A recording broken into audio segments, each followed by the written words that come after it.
If you keep your bed for 8 years and spend about 7 hours a night on that bed, you're going to spend about 20,000 hours on the bed over its life. I'm Sam Edney, owner of Mountain Home and Mattress in Brevard, North Carolina. My goal for this video is to teach you how to buy a bed. If you've shopped for a bed, you know that it's confusing, it's important, it's expensive, and it's frustrating. If I succeed in my goal, when you walk out of that bedding store, you're going to have a bed you love. So you've decided to replace the bed that your grandmother gave your parents when they got married and that your parents gave you when you went off to college. How do you go about buying a bed?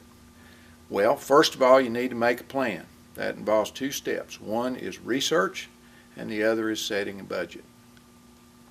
The internet is a valuable source of information about beds and how to buy a bed. So get online, check out the different types of mattresses and the different brands of mattresses, but don't forget friends and family. They are a valuable resource to tell you how those beds actually feel and sleep. And remember, if they give you a very negative report on a mattress, that's important information too. The second thing is the budget. The average couple can buy a decent queen-size bed for $700 to $1,500. Now, what do I mean by decent? What I mean there is you should be able to buy a bed in that price range that's going to last 8 to 10 years, give you a good night's sleep every night with no sags or squeaks. Remember, the fond memory of the low price you paid is inversely proportional to the backaches and sleepless nights you get in return. So you've done your research, you've set a budget, you're ready to go to the store. First thing is plan enough time. Don't do this on your way to pick up the kids' soccer practice. Plan a couple of hours minimum to go visit a mattress store, try out beds, and do a good job of selecting your bed. Next thing is shop together. Husbands and wives rarely see eye to eye on beds.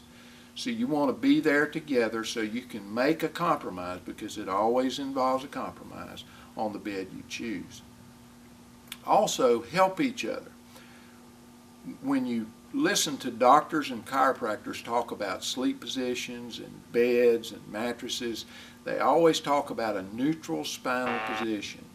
So you can help each other by, husbands, when your wife is lying in the bed in her sleep position, look at her spine and neck alignment and make sure she's in a neutral spine position so nothing's out of line and muscles are having to work while she sleeps.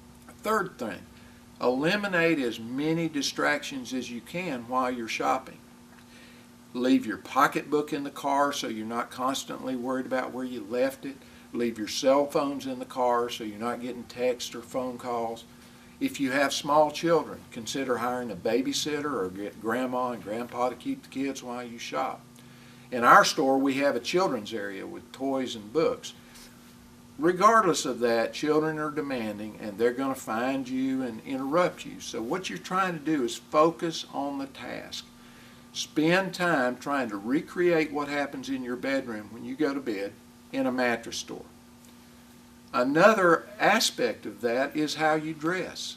Ladies, you don't want to show up in a mini skirt and high heel boots. You want to wear loose fitting clothes that you're going to be comfortable lying around in a public space, and also that facilitate your changing positions on beds, getting up and down and trying out different beds. The most important thing to remember when you go in the mattress store is to lie down.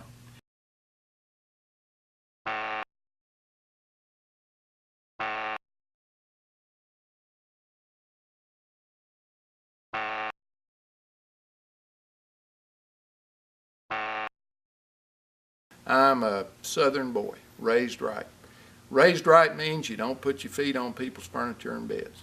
The exception to that is mattress stores. All mattress stores have what are called foot protectors across each bed. They're there to protect the bed and allow you to put your feet up and try those beds out in your sleep position. They also have these big, beautiful display pillows. But people don't sleep on display pillows. People sleep on regular pillows. So you want to use the foot protector, but you don't want to use the display pillow. You're going to try out 4 or 5 or 6 beds before you find 2 or 3 that you really like.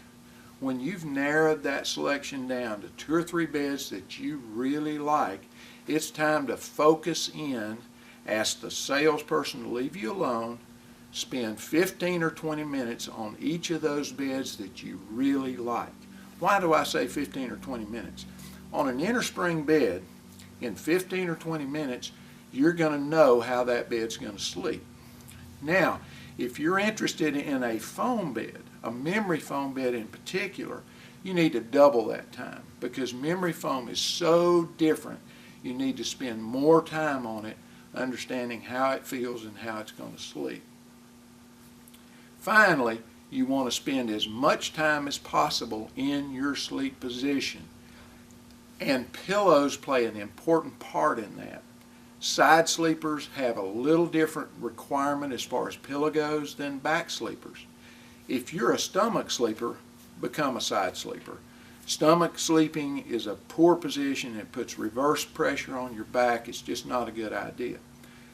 Finally, once you've selected a couple of beds, all things being equal, you have 2 beds with both having good solid warranty periods, but one costs more than the other. All things being equal, buy the least expensive bed. It's just common sense. Just want to thank you folks for taking the time to watch my little video here. I hope I was helpful. I hope you love the next bed you buy.